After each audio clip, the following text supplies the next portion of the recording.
जेठानी। बाकी सब का से ऊपर बानी हम, काहे कि हम हई जेठानी।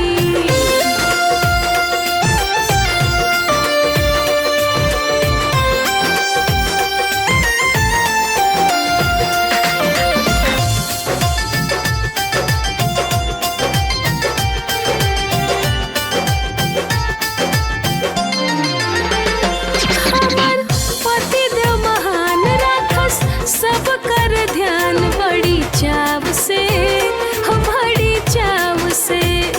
देव रानी बकलोल बाकी राखे मिल जोल बड़ी भाव से, हो बड़ी भाव से। सभे बाटे होनी मन हम केतना बखानी, बाकी सब का से ऊपर बानी हम, काहे कि हम हई जेठानी। बाकी सब का से ऊपर बानी हम, काहे कि हम हई जेठानी।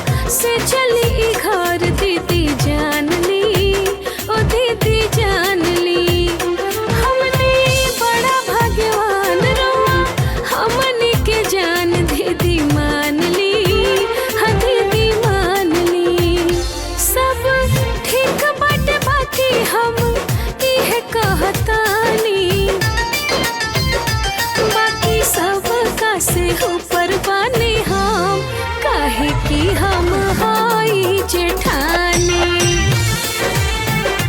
बाकी सब का से